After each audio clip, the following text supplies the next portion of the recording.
আসসালামু আলাইকুম। আজকে সকালবেলা গাজীপুর চৌরাস্তা যাওয়ার উদ্দেশ্যে বের হলাম। তো রাজেন্দ্রপুর ক্যান্টনমেন্টের স্ট্যান্ডটা পার হওয়ার পরেই ন্যাশনাল পার্কের সামনে দেখলাম যে ট্রাক উল্টে ট্রাকে থাকা সমস্ত টমেটো রাস্তায় পড়ে গড়াগড়ি খাচ্ছে। আশেপাশের যারা স্থানীয় লোকজন ছিল তারা এসে তাদের প্রয়োজন অনুযায়ী টমেটো নিয়ে যাচ্ছে কুড়িয়ে। যেগুলো ভালো আছে সেগুলো নিয়ে যাচ্ছে এবং খারাপগুলো তো এখানেই থেকে যাচ্ছে রাস্তায়। স্থানীয় লোকজন সবাই নিয়ে নিচ্ছে, তার ভিতরে দুটো বাচ্চাও আছে। জিজ্ঞেস করলাম, তোমরা টমেটো নিয়ে কি করবা? বলে এমনি নিতে আসলাম। ওরা তো বুঝতেছে না যে মালিকের কত বড় ক্ষতি হয়েছে, লোকসান হয়েছে আজকে। ওরা খুবই আনন্দের সহিত নিতেছে। যে যেমন পারছে সে তেমন নিয়ে যাচ্ছে। এক চাচা দেখলাম বস্তা প্রায় অর্ধেক ভরে ফেলছে। তো চাচাকে জিজ্ঞেস করলাম, চাচা টমেটোর তো দাম অনেক কম, আপনি এত টমেটো নিয়ে কি করবেন? এগুলো তো নষ্ট হয়ে যাবে। তো চাচা বললে, ঠিকই বলেছো বাবা, এত টমেটো আমার প্রয়োজন নেই, আমি যতটুকু ভরেছি ততটুকু নিয়েই চলে যাব।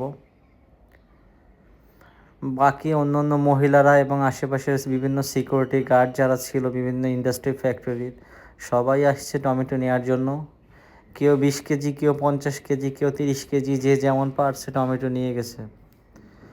এইদিকে টমেটোর দাম এমনিতেই কম, 2 কেজি 20 টাকায় পাওয়া যায়।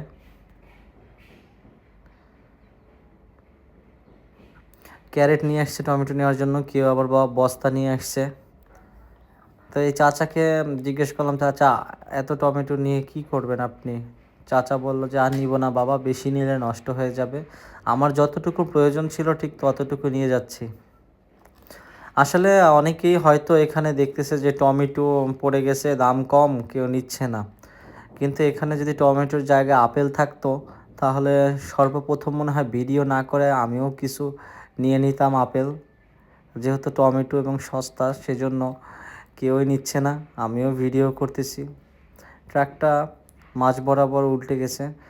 অনেকেই অসাবধানতাবশত আপনার ঘুমের মধ্যে, ড্রাইভাররা যারা আছেন তারা ঘুমে গাড়ি চালায় এবং দুর্ঘটনা ঘটায়। আবার এমনও হতে পারে অনেক সময় এই রোডে খুব কুয়াশা থাকে, কুয়াশার কারণে আপনার ঠিকভাবে দেখা যায় না, সেভাবেও অ্যাক্সিডেন্ট হতে পারে। তবে অন্য কোনো গাড়ির না দেখার কারণে বোঝাই যাচ্ছে যে গাড়ির ড্রাইভার ঘুমেছিল, যার কারণে এক সাইডে পড়ে গিয়েছে।